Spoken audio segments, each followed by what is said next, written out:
Very good evening, all of you. Myself, I'm Dr. Jazeer. So I'll be doing your image-based questions on dermatology today. I hope all of your preparations are going fine. So this session, what I'm basically planning to do is that we will be discussing about most of the images, the most important images. What I will do is I will not make it complicated adding so many MCQs to the session. What I want is just few days left for your exam, correct? So with very few days left for your exam, it is better that we revise all the most important images in dermatology. So we all know that in dermatology, mostly the questions are going to be image based, isn't it? So whenever you get an image based question, I just want to see the most common images in dermatology, try to analyze what is the diagnosis, and I will also ask you what are some of the very important questions that can be asked from these diseases. So that's the basic plan for the day. I hope that all of you are following this image based question series at PW Medit, and I hope that your preparations are also going very well and fine. Hi Shivam, thank you for your message. I hope the audio, video, everything is clear. So without much delay, let's start off the session. Fine. So yeah, thank you so much. So now let's begin with the basics first. So once we learn about the anatomy of the skin, also try to understand the cells of the skin, etc. Now you can see that this is one of a very important image for your exams. Now what is this image that you can see? I'll give you a few clues and just answer in the chat box. Yes. So in the chat box, I've got the right answer already, that this is Birbeck granules. So remember that this one, that is a Birbeck granules, this is one of a very important image-based question. Now, where do you find this Birbeck granules? Like, is it a part of the stratum corneum, lucidum, granulosum, spinosum, or basal? So, in which layer can we find this Birbeck granules?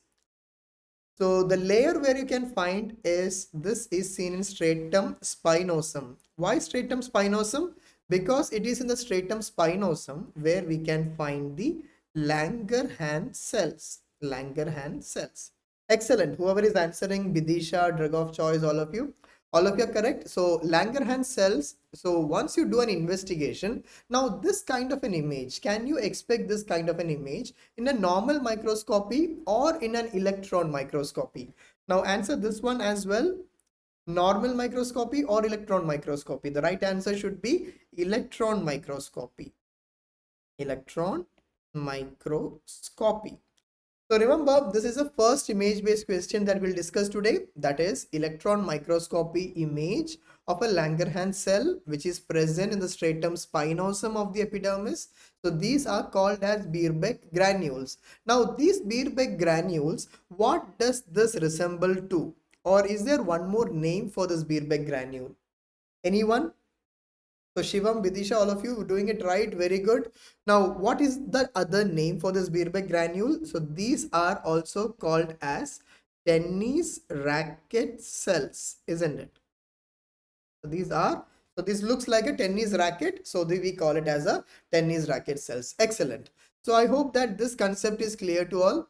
So now let's move to the another image. Now moving forward, I have given you three images together. Now all these three are very important images for your exam. Now in the first image, what do you see? In this first image, you can see that is it a generalized hair loss or do you see a patchy hair loss?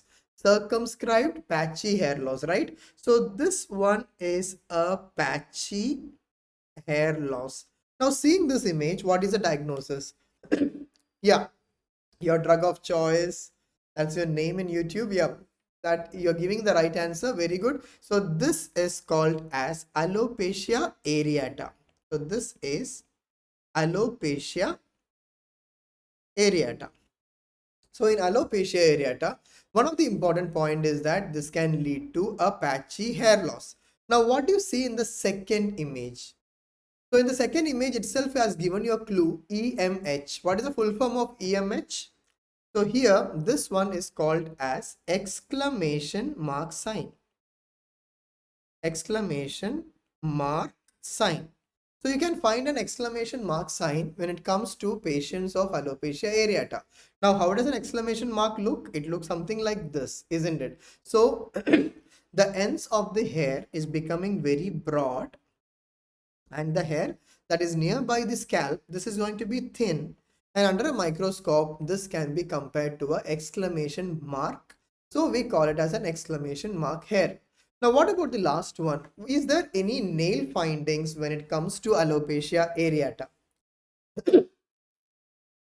Yes. Now, what you see in this, I'll just zoom it for you. So in this zoomed image, you can see that there are multiple depression over the nails. What do you call for this depression over the nails? Yes, this is called as the pitting of the nails. So Shivam is answering it right. So this is called as pitting. So this is nail pitting. So this nail pitting which you can see in alopecia areata, they are usually going to be compared to a regular pitting, isn't it? So is it deep or shallow? So it is actually going to be a shallow and a regular pitting that you can see in alopecia areata. So remember, very important topic for your exam, alopecia areata. This is a autoimmune disease. It's an autoimmune disease, and the patient can present to you with a patchy hair loss, exclamation mark sign, as well as with pitting of the nails. Fine. Okay. So now let's move to another image. Any idea, seeing the first image, what comes to your mind? This probably is a young patient who was having a problem of pulling of the hairs. The patient is having an impulse and the patient is unable to control this impulse of pulling this hair. Hence, it is an impulse control disorder. Anyone who can answer? So this one is called as trichotillomania. Very good. Trichotillomania. So as the name says, trichotillomania. So this is also a psychiatric illness, isn't it? So in this psychiatric illness, what is happening? This is a impulse control disorder. This is an impulse control disorder where the patient is having an impulse of pulling the hair, and because of this pulling of the hair, what is a type of alopecia that you can see? Is it a generalized alopecia or a patchy alopecia? So once again, this is another condition where you can find a patchy hair loss. So this is another condition where you can find a patchy hair loss. So today we discussed about alopecia areata. The second one is trichotillomania. Now, what is the specific thing that you can predict seeing the another image? Next image, this one. So what has happened here? There is a hair loss in this patient, but this hair loss is in a direction, isn't it? This is in a direction, probably according to some hairstyle. So this is also called as, yes, Shivam and Bidisha, whatever you're texting in the chat box is all correct. In trichotillomania, mostly you can see hair loss over the temporal part of the hair, not over the frontal part. Also, you can also see perifollicular hemorrhages also. Excellent. Very good points. Now, in this image, what we are discussing right now, this is also called as traction alopecia. Traction alopecia. Usually, what is the cause of this traction alopecia? Traction alopecia usually can be caused because of, yeah, because of a tight ponytail. Tight ponytail. So tight ponytail may be one of the reason for this traction alopecia because of the direction of the pull.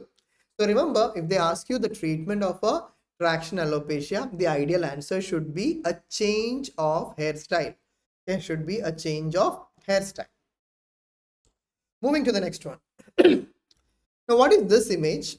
In this image, what do you see? You can see that there are multiple whitish spots over the lips.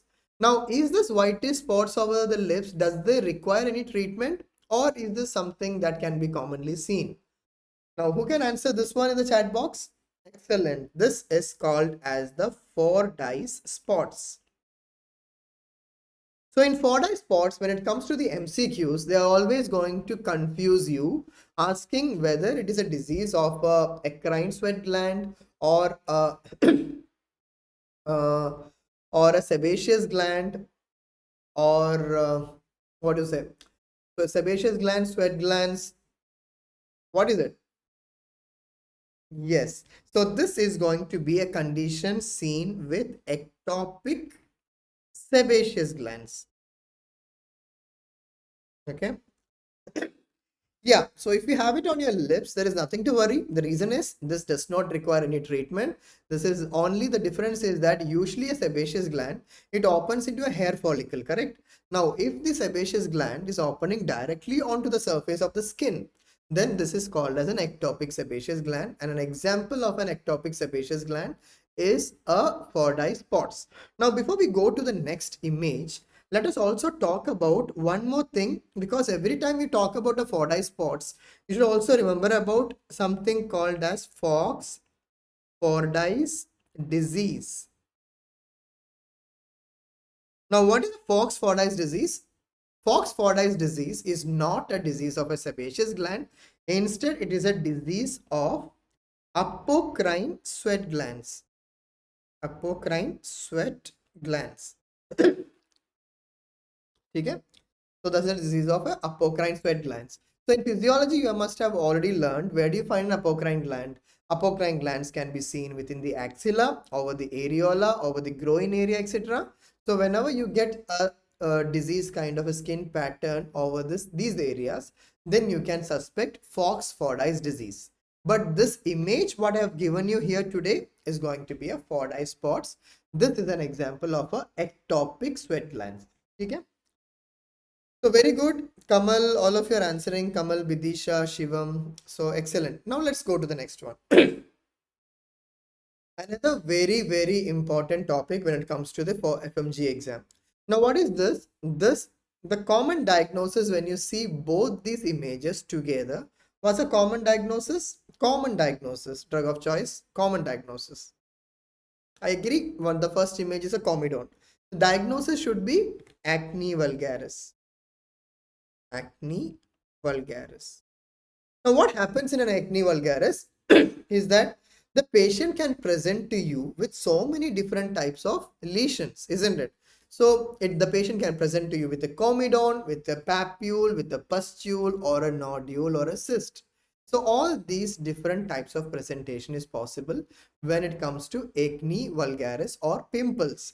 Now, in this image, the first one, this is a comedone. This is a comedonal acne. So what type of a comedone is this? Is it an open comedone or a closed comedone? Very good. So this is a open comedone. Why do you call it as an open comedone? So whenever these comedones they open up, there is an oxidization reaction, because of which the lesions will turn black in color, or we also call it as a blackheads. You also call it as a blackheads. Whereas the second image that I've given to you is also an acne vulgaris, but in this acne the lesions are very big, isn't it? So this is a large kind of a lesion. So this is called as acne conglobata, and this acne conglobata is otherwise commonly considered to be a nodulocystic acne. The nodulocystic acne. So yes, Nayan, you're right. This is going to be nodulocystic acne. All of you are answering it right.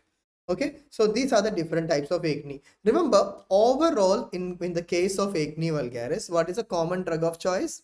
This should be, when it comes to a blackheads or a comedonal acne, here the drug of choice will be topical retinoids. Topical retinoids. Topical retinoids like the tretinoin cream, the adapalene cream, etc. But when you have large lesions like nodulocystic acne, so here the drug of choice should not be an ointment. It should be something that is taken orally. So the answer here should be oral retinoids. Oral retinoids. Clear? So go for topical retinoids with all the other types of acne. When it comes to severe acne, the answer should be oral retinoids. The example is isotretinoin. The example is isotretinoin. So now let's move to the next one. So if you get these kind of images for your exams, where a patient is presenting to you, a patient with red face. So when a patient is there with a red face, we always think about something like SLE, the malar rash, butterfly rash, etc. But if the question says the patient is having a red face associated with flushing, so if the question says there is an association with flushing and the symptom is worsening with spicy food, alcohol, hot beverages, etc., then the right answer should be yes, rosacea. Very good. So in the chat box, all of you are answering it. So this is going to be rosacea. So there are different types of rosacea, out of which this is the most common type of rosacea. This is called as erythematotelangiectatic. So this is the erythematotelangiectatic type, which is the most common type of rosacea. Whereas the second type of image, if it is the same clinical scenario, red face with flushing, so this one should be papulopustular rosacea. So this is going to be papulopustular rosacea. Now here, when it comes to this papulopustular rosacea, one of a very important differential diagnosis for you should be SLE because it closely resembles a malar rash, correct? And please remember, CHS red face, I just mean that the face is turning red. So any patient who presents with a red color, discoloration over the face, if it is having multiple telangiectasia, it can be erythematotelangiectatic rosacea. If there is a red face along with some papules or pustules together, then it can be papulopustular rosacea. But tell me, in rosacea, can we get a anti-nuclear antibody positive? No, right? So anti-nuclear antibody positive can be seen only when it comes to SLE, and it is not seen in the cases of rosacea. There is one more type of rosacea. The image has been already asked for your FMGE exam. Now, what is this image? Which type of rosacea is this? Samantha, the telangiectasia means dilated blood vessels over the skin. So whenever you see these kind of dilated blood vessels, you can see that there is some dilated blood vessels, correct? So these dilated blood vessels is called as telangiectasia. Clear? Yeah. So your drug of choice is answering, Shivam is answering. This is called as phymatous rosacea. So this phymatous rosacea is also called as rhinophyma. So phymatous rosacea or rhinophyma. So this is a case of rosacea where the patient will have to go for a surgical treatment, isn't it? So the treatment here should be surgical, or you can go for CO2 laser. So this is the type of rosacea which requires a laser therapy or a surgical treatment. So this is called as rhinophyma or phymatous type of rosacea. So let's move to the next one. So what you see here, so both the images together, I'm just trying to reach out to a common diagnosis.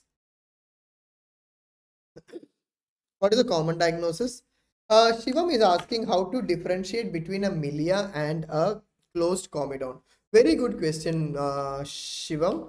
Like when it comes to milia, usually what happens is milia can be seen in the area just beneath the eyes, usually. Whereas comedons can be seen anywhere in the body, anywhere over the face. Okay. And again, based on the theoretical thing, this milia is mostly associated with your eccrine sweat glands. Whereas comedons, it is not associated with sweat glands. It is still associated with the hair follicles because acne is considered to be a disease of the pilosebaceous duct, isn't it? And most commonly, this can be seen just beneath the eyes. That is how you can easily differentiate. So that are the basic differences. Now coming to this one, yeah, both these things can be an example of contact dermatitis, out of which the first image where the patient can complain of a dry skin over the palms and soles, etc. Like after using a hand sanitizer, after using a detergent, after using a dishwash, etc. Then what is this type of contact dermatitis? Is it allergic or irritant? Yeah, this is going to be irritant contact dermatitis. Irritant contact dermatitis. Fine. Now, when you use something like a bindi, so you must be using a bindi. After using a bindi, if the patient is developing this kind of a skin rash, this is going to be a allergic contact dermatitis. This is going to be allergic contact dermatitis. Now, in this last moment, what is the thing that I want all of you to remember is usually irritant contact dermatitis is most commonly caused due to detergents. Okay, remember any chemicals like hand sanitizers, detergents, dishwash, etc. Think about irritant contact dermatitis. Everything else is going to be caused due to allergic contact dermatitis. But can anybody tell me what is the most common cause of allergic contact dermatitis? It is not a bindi, it's not a wristwatch, it is not artificial jewelry, it is not cement. All these are not the common cause of allergic contact dermatitis. If you need a clue, the most common cause is a plant. Can you name this plant which is the most common cause of allergic contact dermatitis? Anybody in the chat box, please. Uh, Very close, but not the right answer yet. Very close. So this is going to be a plant which is also called as the Congress weed.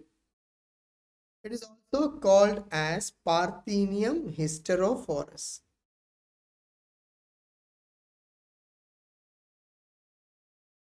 Okay, Parthenium hysterophorus or the Congress weed is going to be the most common cause of allergic contact dermatitis. Remember, okay?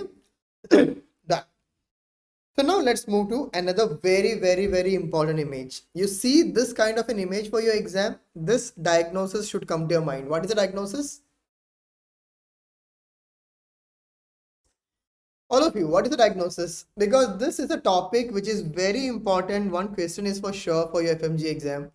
This is never missed in any of the exam. What is the diagnosis? You are getting a erythematous plaque with a silvery white scales. Erythematous plaque lesion is present, and along with that there is a silvery white scaling as well. And what is the area? You can see this over the extensor surfaces. Extensor surface. So I have given you enough diagnosis. This is going to be psoriasis. Yes, Sumata, this is going to be psoriasis. So if you get this kind of an image, it can be tomorrow, this image can be over the elbow, over the knees, over the back, anywhere. If you find red color plaque lesion along with whitish scales, think about psoriasis. Now, when it comes to psoriasis, what are the important clinical signs that you can remember? The first sign, it starts with A. Anybody? It starts with A, the sign. Like if I take a glass slide, if I just scrape over the lesions, after scraping the lesions, there may be bleeding spots. Now these bleeding spots, this is called as Auspitz sign. This is called as Auspitz sign. Very good. Shivam, all of you are answering. One more sign that you can see. Let us say that a patient of psoriasis did one skin biopsy. After doing a skin biopsy, the patient develops psoriasis lesion over this area. Now, what is this? Something which is associated with a trauma. Like a patient of psoriasis hit his body somewhere, had a trauma. After trauma, the patient develops psoriasis lesion there. Yeah, this is called as Rahima is answering it right. Your drug of choice is answering it right. This is called as Koebner's phenomenon.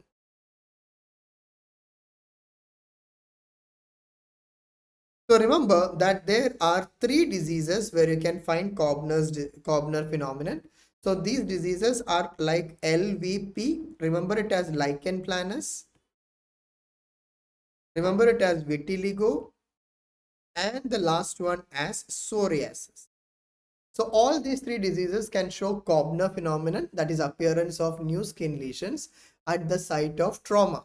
So please remember these points when it comes to psoriasis. Now, do you think that psoriasis can present only with an erythematous plaque? Can psoriasis present to you with pustules over the skin? So, Samantha, auspit sign means, just a minute, let me just clear this doubt. So, auspit sign means if I take a glass slide and if I'm going to scrape over these lesions, then what happens? After scraping the lesions, you can see some small pinpointed bleeding spots. So if you get these pinpointed bleeding spots after scraping the lesion, it's called as auspit sign. Clear? So where do you find pustules over the skin when it comes to psoriasis? So this is called as pustular psoriasis. This is called pustular psoriasis. So pustular psoriasis usually presents either localized to the palms and soles, or it can be generalized throughout the body. So these are the two types of pustular psoriasis. Remember, the most important part in pustular psoriasis is that all these pustules, they are sterile pustules. They are going to be sterile pustules. Now, another type of psoriasis which is considered to be a dermatological emergency, and that is the next image. So, can you tell me what is this? The entire body, just say 90% of the body surface area has turned red in color.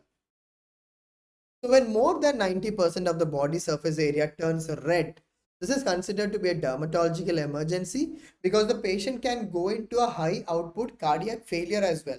Now, in this case, what is the name of this type of psoriasis called? Very good. Bharat is answering, Shivam is answering, drug of choice is answering. So, this is called as psoriatic erythroderma. So, this is called as psoriatic erythroderma. Now, regarding treatment, okay, but okay, drug of choice, I'll just try to add that as well as we move. So, overall, since you asked about the treatment, what is the overall drug of choice in psoriasis? So, any answer? Overall drug of choice in psoriasis? The overall drug of choice in psoriasis is going to be methotrexate. So, it is going to be methotrexate. Very good. But there is a difference in the treatment when it comes to pustular psoriasis. So what is the drug of choice in pustular psoriasis? So the drug of choice in pustular psoriasis is going to be a retinoid. It is not isotretinoin this time. This is going to be acitretin. It is going to be acitretin. Okay? Fine. Now in psoriasis also you can find different types of nail changes. Now let us quickly label the nail changes in psoriasis. And now the first one is also you can see there is multiple depressions over the nails. Now if there are depression over the nails, this is called as pitting once again. So in psoriasis you can find deep and irregular pitting. Irregular nail pitting can be seen. Whereas, what is the next image? The next image is the most characteristic nail change in psoriasis. Since it is the most characteristic, very likely to come for your exams as well. Now, tell me what is this? What is the name of this kind of a nail finding? Yes, Raima, you are correct with the previous one. How about this one? No, it's not subungual hyperkeratosis. This is called as the oil drop sign. Oil drop sign. Subungual hyperkeratosis is the last one. Okay? Yeah. So this one is called as subungual hyperkeratosis. So why do we call it as a subungual hyperkeratosis? I'll just zoom the image for you. Where is the thickening of the nails happening? The thickening of the nails is happening just beneath the nails, isn't it? Subungual hyperkeratosis. Hyperkeratosis means thickening. So subungual hyperkeratosis can be seen. Now what is this last one? So which part of the nail is very much white in color? The nail is white towards the extremities, right? Over the distal part of the nail is becoming more white. So this is called as onycholysis. Is called as onycholysis. And the last nail change that you can see in psoriasis, this is where the entire morphology of the nail is lost. So this is called as nail plate dystrophy. So this is called as the nail plate dystrophy. Okay, Shivam, I got it. Understood. So now just try to remember all these things with a mnemonic. Poison. Okay. So you can try to remember this as poison. P stands for pitting of the nails. OI together stands for oil drop sign. S stands for subungual hyperkeratosis. O stands for onycholysis. And N stands for nail plate dystrophy. So these are the nail changes that you can see in psoriasis. Onycholysis means what happens if this is a nail and this is a nail bed. The nail gets detached from the nail bed. So once the nail gets detached from the nail bed, the distal part of the nail may look more white in color. That is why we call it as onycholysis. That is why we call it as onycholysis. Clear, Samantha? So now let's go to the next one. Now what is this? You can see that a pattern like a Christmas tree has been drawn over the skin. So what is this? So the diagnosis here is going to be Pityriasis rosea. So the diagnosis here is going to be Pityriasis rosea. Now, if you get this kind of a Christmas tree pattern, remember Christmas tree pattern over the skin is seen in Pityriasis rosea. Now, what do you call for the first rash in this disease? The first rash in this disease is called as the herald patch or the mother patch or the mother patch. So please try to remember, if you get a patient who is getting a first rash which is called as a herald patch or mother's patch, followed which multiple smaller lesions appear over the skin, and these lesions are arranged like a Christmas tree pattern, then think about the diagnosis that is called as Pityriasis rosea. And remember the treatment, because in treatment they will always give you very common drugs that is used in dermatology like steroids, antihistamines, etc. But what is the treatment in Pityriasis rosea? Anybody who can answer what is the treatment in Pityriasis rosea? Yes, so in Pityriasis rosea, this is going to be a self-limiting condition. So no treatment is necessary. This is a self-limiting condition. The patient will become completely normal after 6 to 8 weeks of the eruptions over the skin. Yes, so this is the disease where you can also find collarette of scales. Collarette of scales means the scaling is going to be over the periphery of the lesion. The scaling is going to be over the periphery of the lesion. So we call it as a collarette of scales. Done. So next one, this is one of the image which was already asked in the previous FMGE exams. Now what is this? In this image you can see that there is within the oral cavity there is some whitish streaks like this. So white lacy pattern within the oral mucosa. So can you tell me what is the diagnosis? Yeah, self-limiting means, Supata, it means that no treatment is necessary. Okay, it will just go away by its own. Lupus vulgaris, no. Leukoplakia, no. Yeah, one of you is getting it right. It is lichen planus. Okay, this is lichen planus. So this one is an image of oral lichen planus. Okay, so oral lichen planus, what can you see? You can see these kind of white lacy pattern within the oral mucosa. You can see white lacy pattern over the oral mucosa.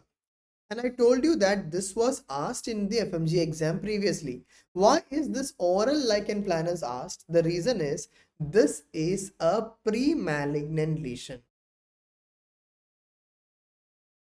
This is a pre-malignant lesion. So what can oral lichen planus be pre-malignant to? Is it pre-malignant to malignant melanoma, basal cell carcinoma, or squamous cell carcinoma? So this is going to be pre-malignant to squamous cell carcinoma. Please remember, this is going to be pre-malignant to squamous cell carcinoma. Okay? Now all these things in lichen planus, remember, lichen planus can be seen over the skin as well as the oral mucosa. In the skin, the patient usually presents with violaceous lesions, purple colored skin lesions. Okay, purple colored skin lesions.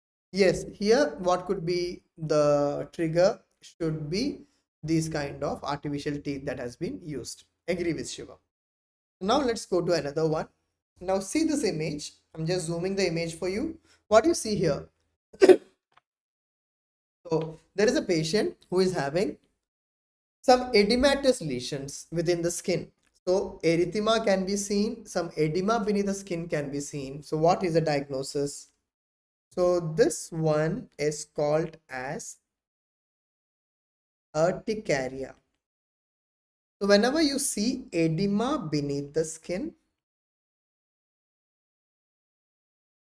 and which disappears within 24 hours, this is called as urticaria. Okay, this is called as urticaria. So this urticaria, the lesions of urticaria, we call it as wheals. So these lesions are also called as wheals. Now in one of the FMG exam, they asked you what is the treatment of an urticaria. So remember the treatment of urticaria. Can anybody answer in the chat box? What is the treatment of urticaria? Remember, the drug of choice or the first line of management of urticaria is going to be antihistamines. It is going to be antihistamines. Excellent. So whoever is answering the correct answer in the chat box, very good. Antihistamines are the first line agent of choice for the treatment of urticaria. Now in treatment of urticaria, yeah, Supata, or normally urticarial lesions, they disappear within 24 hours. Now, as you have asked about 24 hours, there is one lesion which does not disappear in 24 hours. See this image and tell me what is that lesion where there is edema beneath the skin and they do not disappear within 24 hours. They do not disappear within 24 hours. Very good. Rahima is answering. Drug of choice is answering. All of you are right. This is called as angioedema. This is called as angioedema. So whenever a patient develops angioedema, especially over the lips and all, it does not disappear in 24 hours. What disappears in 24 hours is called as urticaria, and both these things are different. So when it comes to angioedema, again, the drug of choice is going to be antihistamines. But remember, you should have a caution for something. There should be a caution for,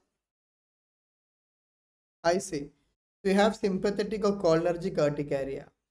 Got it. Got it, Shiva.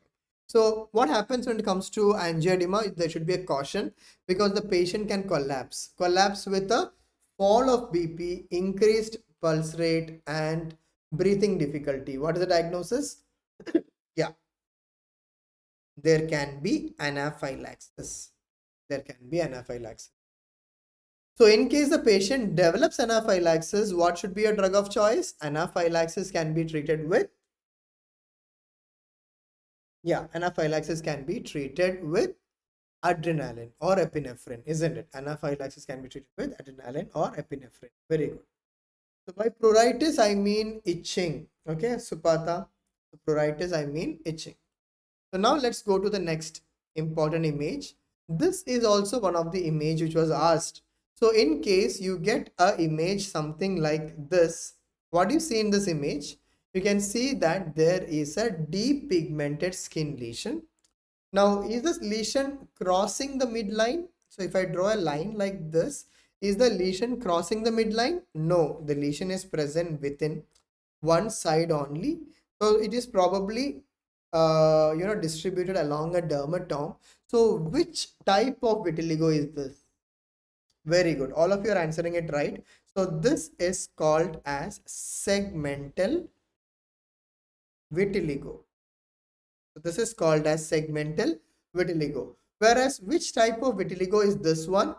You can see that I have given you an image something like this, where the patient is having a depigmented skin lesion over both the forearms, which means it is going to be a symmetrical lesion. So where do you find symmetrical lesions? So which type of vitiligo can show symmetrical lesions? So this is called as vitiligo vulgaris.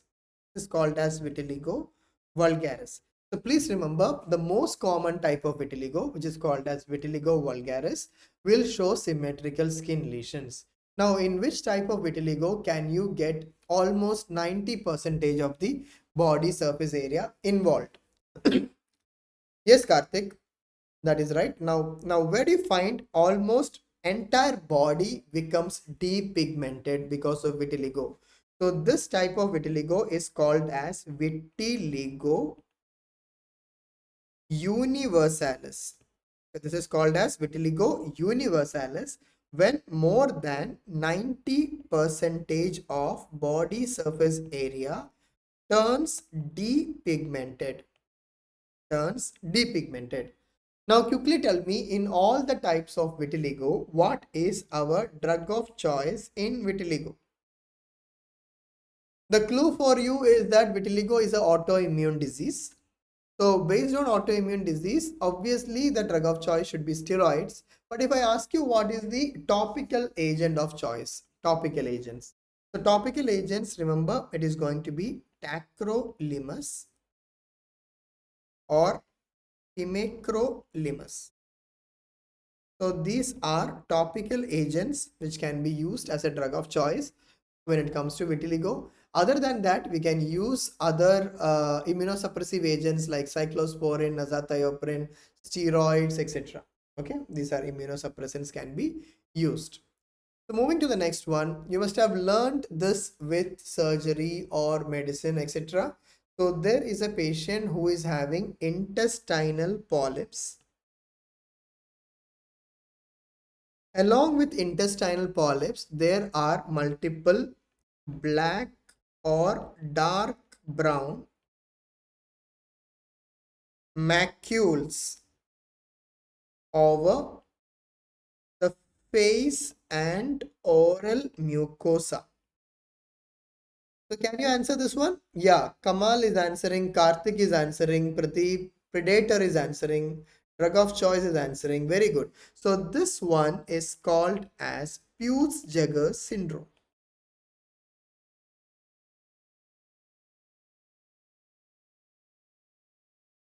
So this is Peutz-Jeghers syndrome where you can get these kind of lesions over the face as well as the oral mucosa. And these blackish lesions, so these blackish lesions, these are called as, what is this? Is it a melasma, freckles, ephthalates or lentigenes? What is the name of this dermatological lesions? Yeah, these are called as lentigenes. They're called as lentigenes. Okay? So Supata, you will be getting multiple protrusion of lesions in the intestine. These are called as intestinal polyps. So the intestinal polyps here is going to be hematomatous polyps. Hematomatous polyps when it comes to Peutz-Jeghers syndrome. So what about this one? This is also associated with some syndrome. I'll give you what is the diagnosis here. This is associated with McCune-Albright syndrome. So can you recollect what are the components of McCune-Albright syndrome? Yeah, very good. This is a cafe-au-lait macules. Excellent. Whoever is answering it, I'm sure that your preparations are in the right track. Very good. You are able to pick up the cafe-au-lait macules here. So excellent. So one of the finding here should be cafe-au-lait macules. So along with cafe-au-lait macules, what are the other findings that you can see in McCune-Albright syndrome? So can you answer this as well? So in McCune-Albright syndrome, we can see precocious puberty, and we can find polyostotic fibrous dysplasia as well. Fibrous dysplasia as well. Okay. So these are the various findings that you can see in this condition called as McCune-Albright syndrome. Now coming to another very important topic in dermatology, which is commonly tested, is regarding the vesicular-bullous diseases. So imagine that you have a patient who complains of a flaccid bulla over the trunk, and he reports that these lesions started over the oral mucosa. Okay, the patient is complaining that there are painful erosions within the oral mucosa, and there are also flaccid bulla over the trunk. Then what is the diagnosis going to be? Rahima is answering. How about others? Kamal is also answering. All of you, come on. What is the right answer here? So here, this one is going to be pemphigus vulgaris. Pemphigus vulgaris. So all of you, please remember, if you get any question about pemphigus vulgaris, this will definitely tell you that the lesions, they started over the oral mucosa. After oral mucosa, what happens? The patient also develops flaccid bulla over the trunk. Now, in the INI-CET exam, as well as in the NEET PG exam, they were asking you repeatedly about this investigation.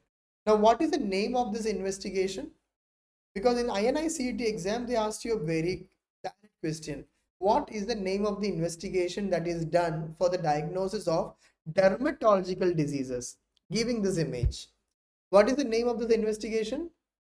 Yeah, this is a fishnet appearance, I agree. Name of the investigation is direct immunofluorescence. So this one is direct immunofluorescence. Immunofluorescence. So in direct immunofluorescence, what is the finding? As all of you are answering already, what you can find is a fishnet pattern or a chicken wire pattern. A fishnet pattern or a chicken wire pattern can be seen. Now, when it comes to pemphigus vulgaris, please try to remember the defect also. The defect is going to be in desmoglein 3 more than desmoglein 1. That is going to be the defect in pemphigus vulgaris. Now, what if you are getting another MCQ this time in the exam, which says that the patient is only having flaccid bulla and there is no oral mucosal involvement. Now, what is the answer here? All of you, please answer the chat box. If the patient's oral mucosa is 100% normal and if the patient is having only flaccid bulla over the trunk, then what is the diagnosis going to be? The diagnosis should be very good. Pemphigus foliaceus. Excellent. Happy to see these answers. So this is pemphigus foliaceus. Okay. And what is the defect in pemphigus foliaceus? Is it desmoglein 3 or desmoglein 1? So here you can find only a desmoglein 1 defect. Only a desmoglein 1 defect. So in the DIF also, you can find the same thing. A chicken wire pattern can be seen or a fishnet pattern can be seen. So that is about pemphigus foliaceus. Now, one more very important vesicular bullous disease. Without teaching you all these three, it doesn't come complete, right? So we discussed pemphigus vulgaris, pemphigus foliaceus. Now, what if it is an elderly patient who complains of tense bulla? So, an elderly patient with a complaint of a tense bulla, whenever you see this word tense, then think about pemphigoid or bullous pemphigoid. So, this is called as bullous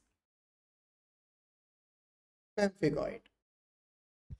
So in bullous pemphigoid, just see this image as well. That is a DIF. Till now, we were talking that there were some lesions like this, which were compared to a fishnet pattern or a chicken wire pattern. Now there is no immunofluorescence over the epidermis. Now where is the entire immunofluorescence? The immunofluorescence is taken up somewhere here. Now what is this? This is a linear pattern. Now the DIF in bullous pemphigoid is a linear pattern over the basement membrane zone or dermoepidermal junction or a dermoepidermal junction. So remember, when it comes to bullous pemphigoid, the lesions are going to be subepidermal. That is why the split here is also seen beneath the epidermis. Okay? So now let's go to the next one. Now, what is the most common type of a vesicular bullous disease that can be seen in pregnancy? So when it comes to pregnancy, the most common vesicular bullous disease is going to be called as pemphigoid gestationis. It is called as pemphigoid gestationis. Now, what is the other name of pemphigoid gestationis? Because here we also have a misnomer. Now, this is where you will be tested in the MCQs, that you will be getting a question like a patient in the second trimester of pregnancy complains of vesiculobullous lesions which began around the umbilicus. What is the diagnosis? In the options, they will give you pemphigus vulgaris, pemphigus foliaceus, linear IgA disease, and they will also give you one more option which is called as herpes gestationis. Now, what is the right answer? Yeah, this is going to be herpes gestationis. So remember, herpes gestationis is a misnomer. Okay, it is not herpes simplex virus infection in pregnancy. It is actually pemphigoid or bullous pemphigoid in pregnancy. Now, many of you are making a mistake in the chat box saying that this is dermatitis herpetiformis. Dermatitis herpetiformis is not this one. Dermatitis herpetiformis is when you get papulovesicles, itchy papulovesicles, especially with gluten sensitive enteropathy. Okay, with gluten sensitive enteropathy, it is associated with the celiac sprue. So please don't make that mistake. This is pemphigoid in pregnancy, that is pemphigoid gestationis or herpes gestationis. Clear? So please don't give your answer as dermatitis herpetiformis. Okay, I'll just note it down here as well. Dermatitis herpetiformis means there will be itchy papulovesicles.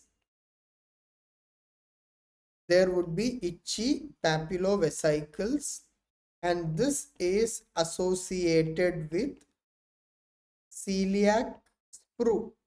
Okay, this is associated with celiac sprue. Clear? Okay, so now let's go to the next one. So moving to the next one, if this is the only image that is given, you can see golden yellow honey colored crust. Now quickly tell me, what is the diagnosis? Golden yellow honey colored crust is seen with dash bacterial infection of the skin. Yeah. So this is called as impetigo. Now in this impetigo, how do you differentiate impetigo? Impetigo is differentiated based on crust. So if the crust is going to be golden yellow, honey colored, this is called as impetigo contagiosum. This is called as impetigo contagiosum. Whereas if the crust is going to be varnish or brown colored crust,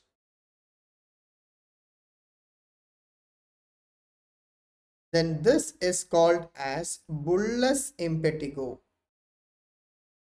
This is called as bullous impetigo. Clear? So there are two types of impetigo. One is a bullous impetigo and non-bullous impetigo. Non-bullous impetigo is also called as impetigo contagiosum, where you find golden yellow honey colored crust. If you find a brownish crust or a varnish crust, think about bullous impetigo. Now tell me one more thing before we go to the next image.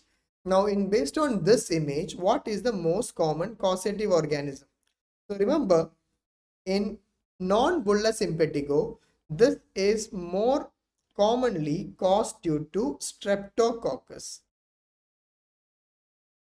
more than staph aureus. Whereas here, this is caused due to staph aureus.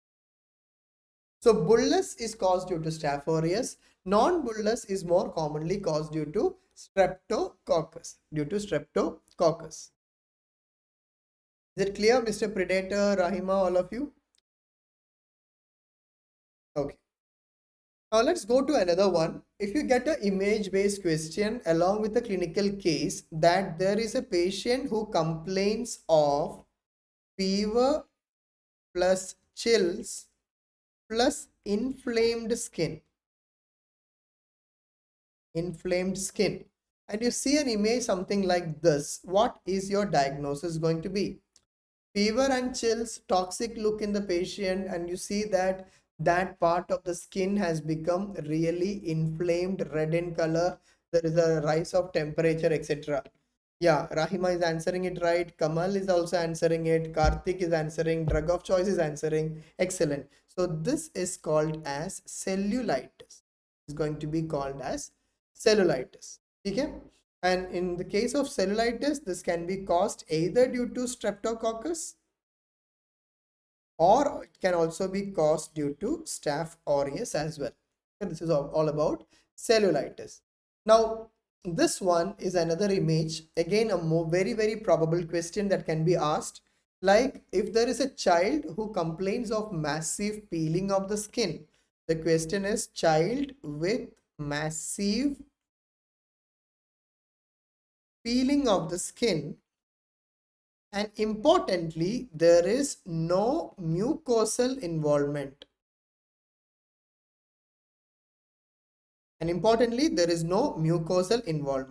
now can you tell me what is the answer?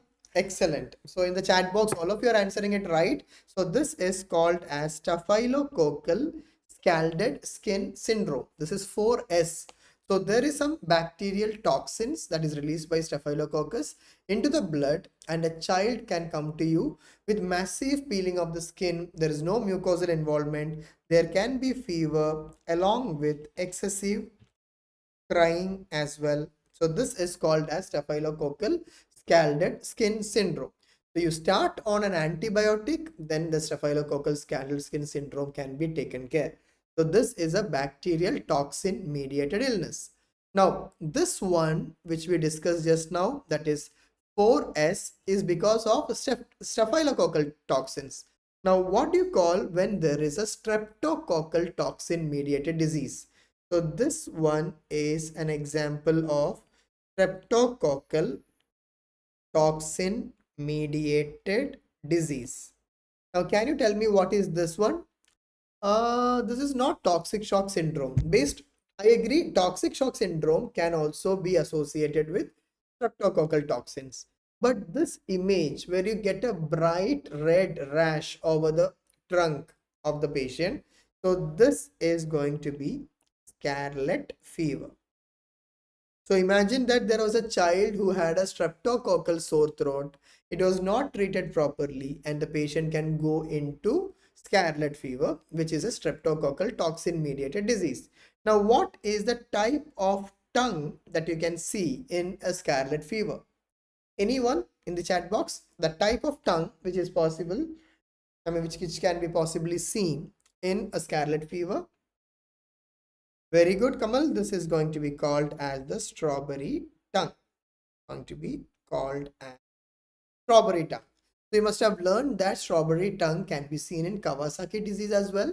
So in a toxin mediated disease, it is going to be streptococcal toxin mediated, which is seen in scarlet fever.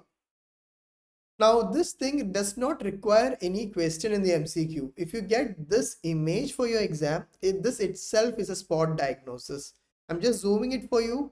Now what do you see? You see multiple papules. What type of papules?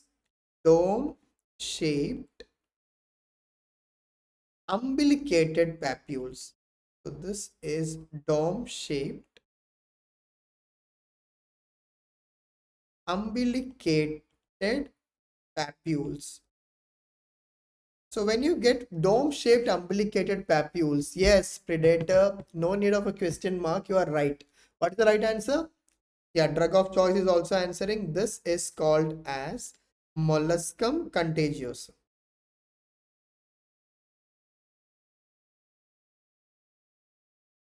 This is called as molluscum contagiosum. So what is molluscum contagiosum? Molluscum contagiosum is a viral disease where you can find dome-shaped umbilicated papules. What is the umbilication? This one.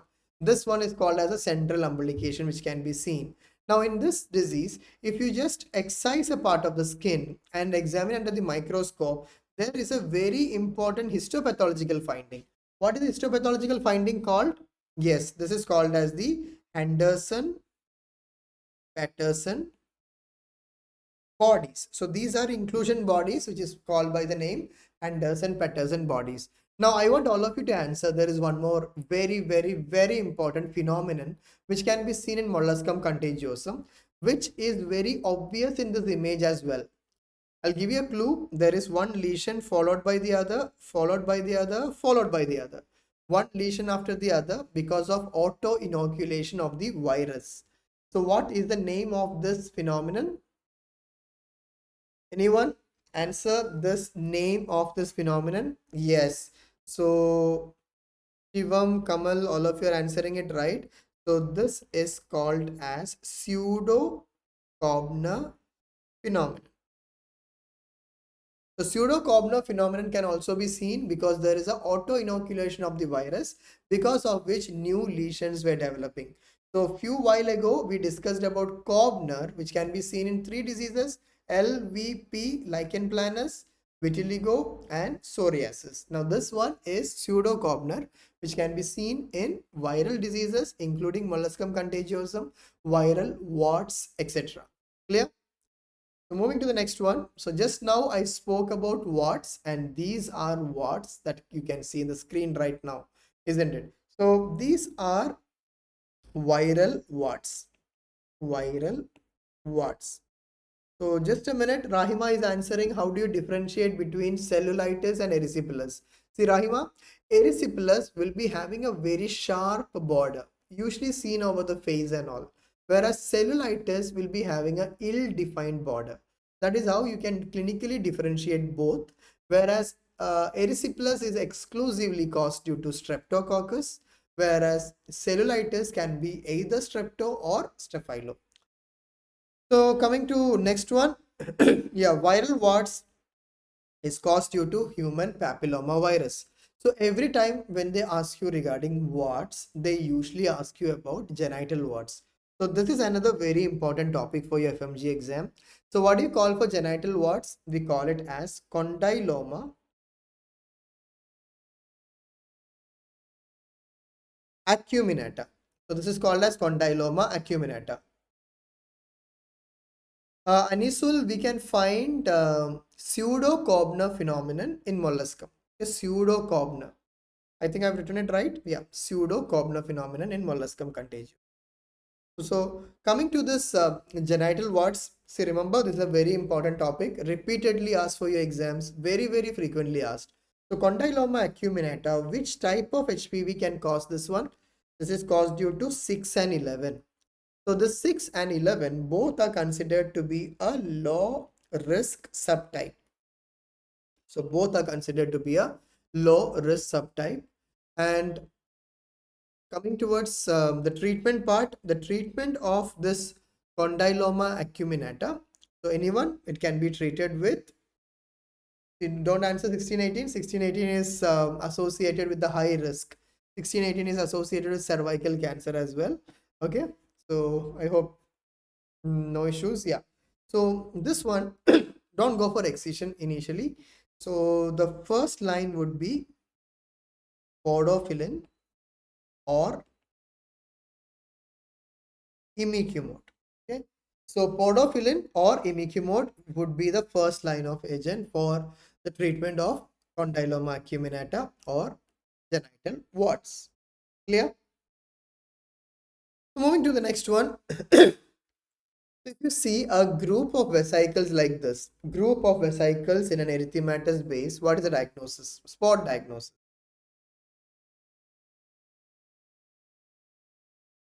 Grouped vesicles in erythematous base. Answer?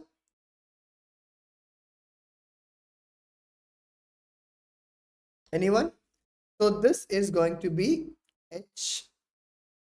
HSV infection.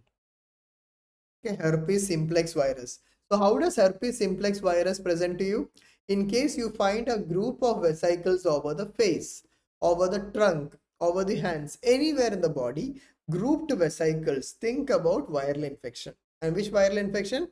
Herpes simplex virus infection.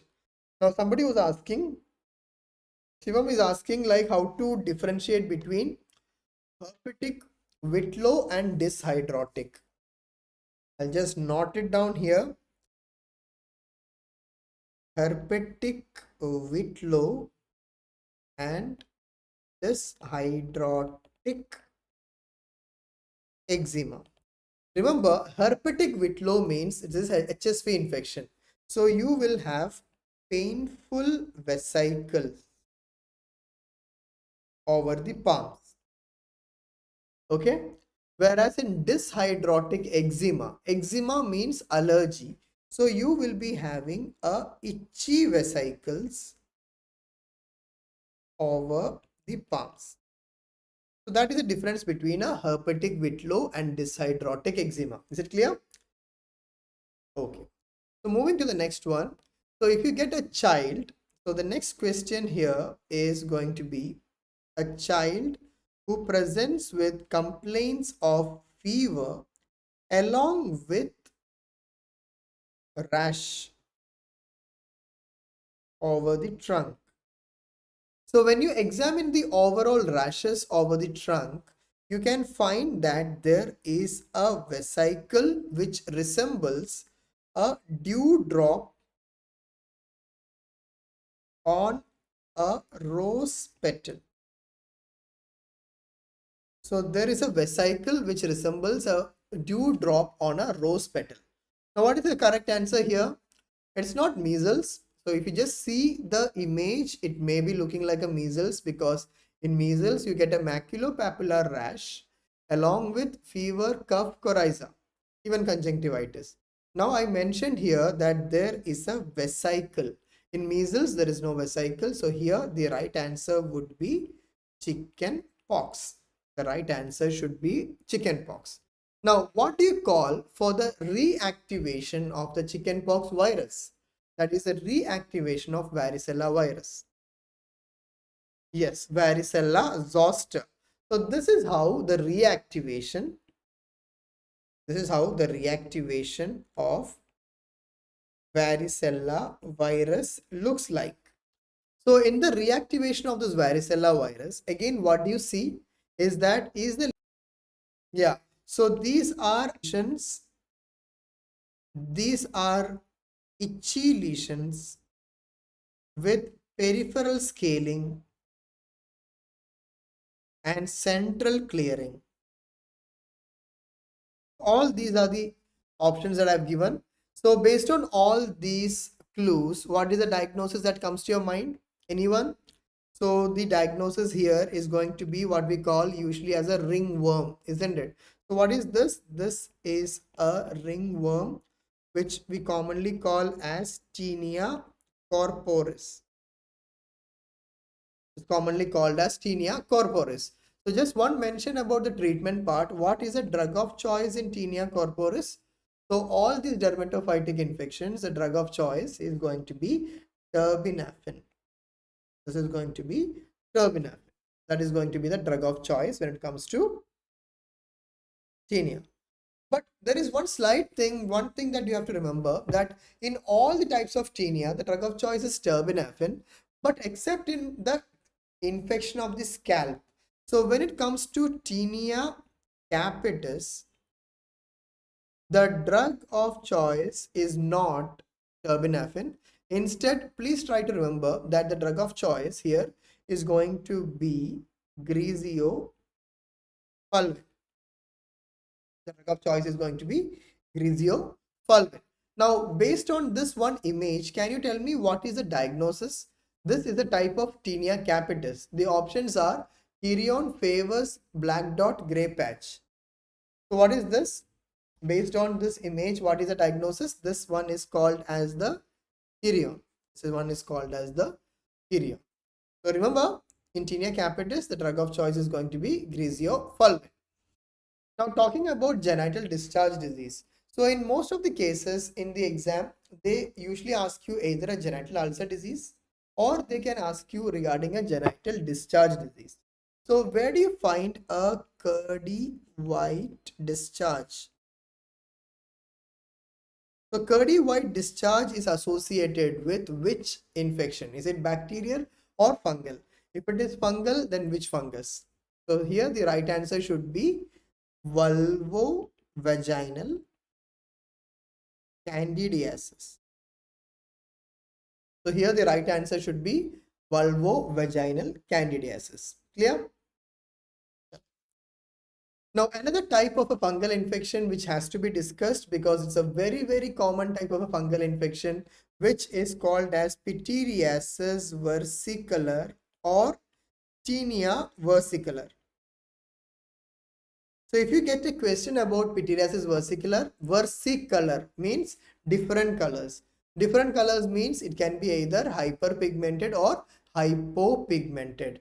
So when it comes to this thing like Pityriasis versicolor or Tinea versicolor, what you have to remember here is that what is the causative of this disease?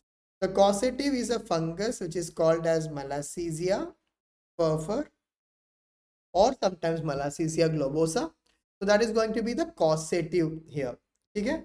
Now, one more thing which can be asked based on this disease is a KOH finding. KOH has a typical finding. What is it? The entire fungal spore as well as the fungal hyphae can be seen together. So this is compared to a spaghetti and meatball appearance. So this is spaghetti and meatball appearance. So some textbooks also compare this to banana and grapes appearance. Now moving to the next one, what is this image where you can find a cauliflower like lesions over the lower limb. So when you find these cauliflower like lesions over the lower limb, then think about a deep fungal infection. Now what is this deep fungal infection? Is it sporotrichosis or chromoblastomycosis or lobomycosis? So this one is going to be chromoblastomycosis.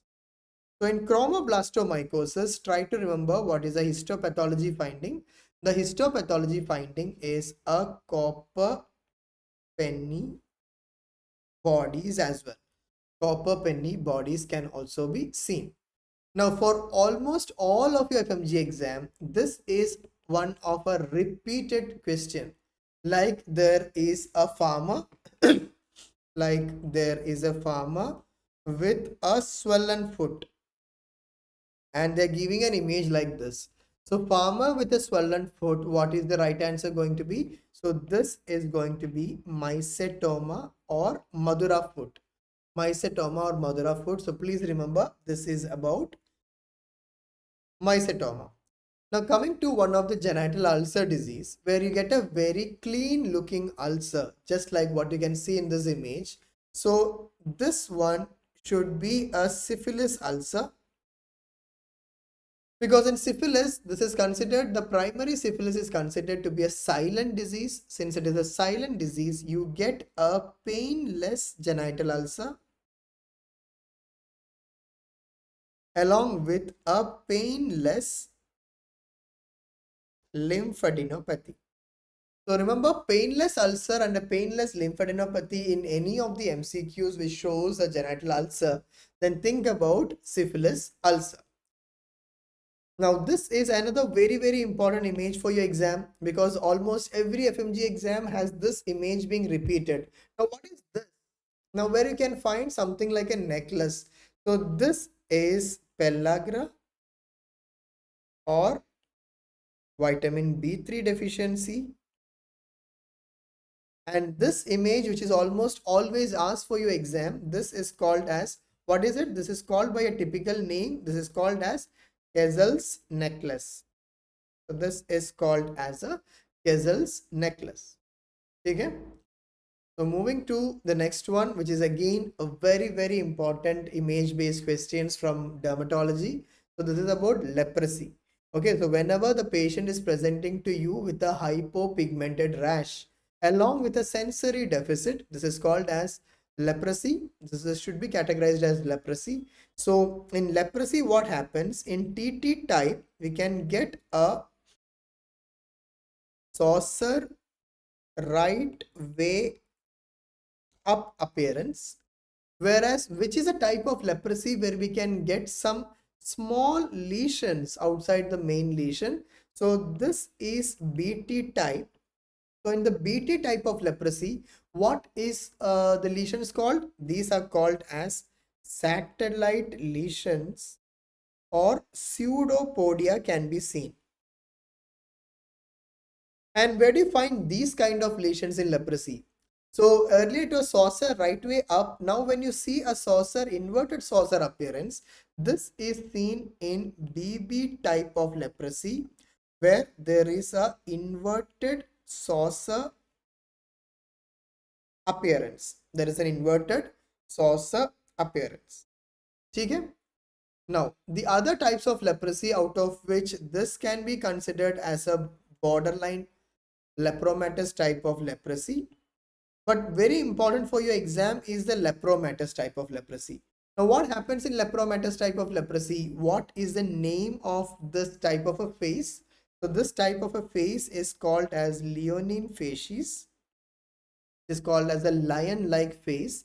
You can see multiple nodular lesions over the face. And you can also find symmetrical hypopigmented lesions over the trunk as well. Okay, that is about lepromatous type of leprosy. Now moving to the next one. Anybody, can you answer what is the type of nutritional deficiency that you can see in this image? Nutritional deficiency that is seen in this image. Is it some mineral deficiency, vitamin B1 deficiency, B3 deficiency, B6 deficiency, vitamin C deficiency? What is the type of nutrition deficiency that is seen here? So this is very important. So this one is zinc deficiency. So for zinc deficiency, what do you call? So for zinc deficiency, we call it as acrodermatitis enteropathica. Acrodermatitis enteropathica. So this is considered to be a autosomal recessive condition. Autosomal recessive condition where the patient can complain with multiple symptoms. One is periorificial dermatitis. The child may also complain of alopecia, that is loss of hair, and the patient will also complain of diarrhea. So diarrhea, alopecia, and periorificial dermatitis, all these things should raise a suspicion of acrodermatitis enteropathica, which is due to zinc deficiency. So if you get an image-based question like this, where you can see that there is a well-demarcated brownish patch lesion over the shoulder area, along with some increased hair growth. Can you tell me what is the diagnosis here? So when you find something like this, so here the diagnosis should be Becker's nevus. It should be Becker's nevus. So there are two things that is helping you to make out a diagnosis of a Becker's nevus. So what are those? The first one is a brownish patch lesion over shoulders, and the second one is called as hypertrichosis. Hypertrichosis. So hypertrichosis means there is an increased hair growth as well.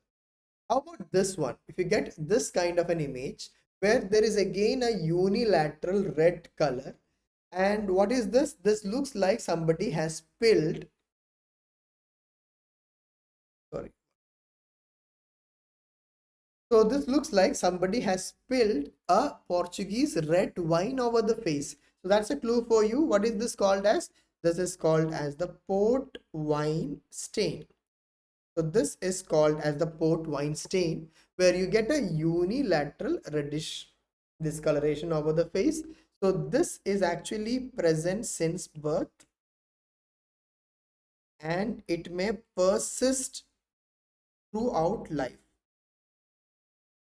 So this may persist throughout life as well. So this is called as port wine stain. So in case they are going to test you with these kind of images this time, like for the skin malignancies, remember, if you find any lesion like this over the face, where you get a rolled out lesions with a central telangiectasia, then think about basal cell carcinoma. Okay, the first pointer is you will get a lesion over the face. The second pointer would be this will be rolled up borders can be seen. And the third pointer is in the center you can find telangiectasia as well. Telangiectasia as well. Fine. So this should be basal cell carcinoma.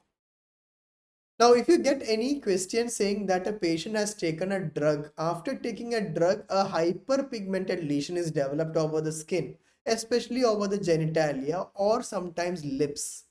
So, drug intake history and a hyperpigmented lesion over genitalia or lips.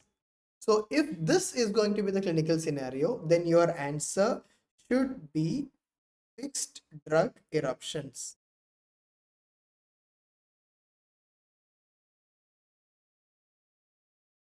And your answer should be fixed drug eruption. Okay? Moving to the next one.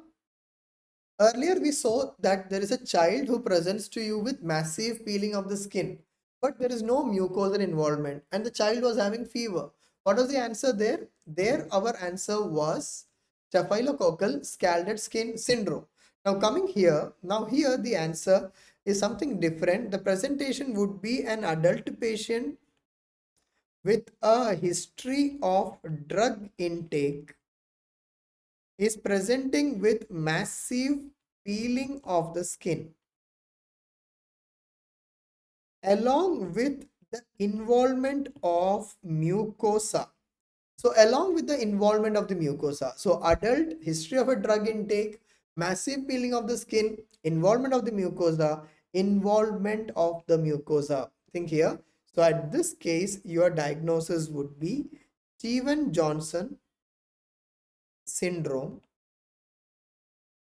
or toxic epidermal necrolysis or toxic epidermal necrolysis. Okay, this is considered to be the most severe type of a drug eruption. Most severe type of a drug eruption. So how about these? So putting all these things together, so all these things looks like a protein energy malnutrition. So where do you get a muscle wasting when it comes to protein energy malnutrition? This can be seen in marasmus. And in where do you find this kind of a pot belly? This kind of a pot belly can be seen in kwashiorkor. And what is the sign that you can see over the hair because of intermittent malnutrition?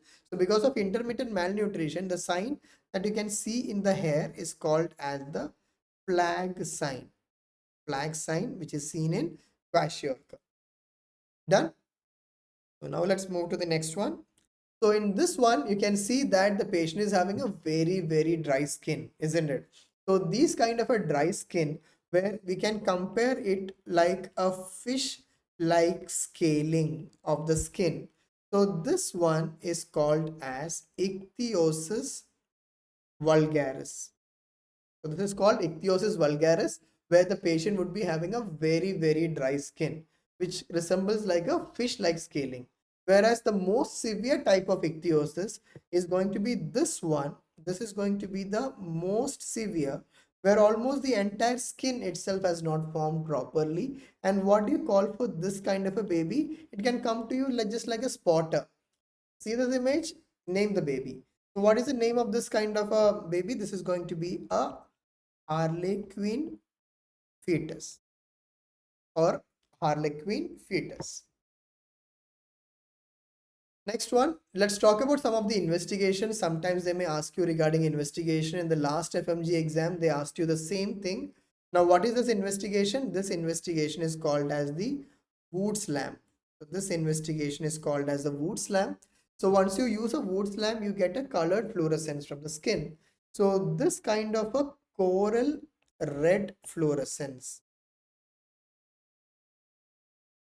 Where is this coral red fluorescence seen? This is seen in a condition which is called as erythrasma. So this is seen in a condition called as erythrasma. So erythrasma can present something like this with a hyperpigmented patch lesion over the axilla or over the groin. So when we use a Woods lamp, we can see a coral red fluorescence. This is caused due to a bacteria, and this is caused due to Corynebacteria. So a few more investigations here. So what is the name of this investigation, where we are going to stick a patch over the back to understand to what is the patient allergic to? So this is called as patch test. This is called as patch test. This is the investigation of choice in allergic contact dermatitis. This is the investigation of choice in allergic contact dermatitis. Whereas whenever we use a glass slide to press over the skin, so this test, what is it called? This test is called as the diascopy. This is called as the diascopy. It is usually done to differentiate between an erythema from a purpura, because erythema would blanch. So this blanching means this is due to erythema. Okay, whereas a purpura or an ecchymosis will not blanch. So that is all about this discussion about the important image-based questions. So the PDF of this entire document will be uploaded to the PW Meded Telegram channel.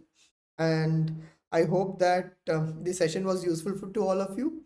So for dermatology, for your preparations, please go through all these very commonly asked images. And I'm sure that this exam, all of you are gonna rock. And I wish you all the success for the exam.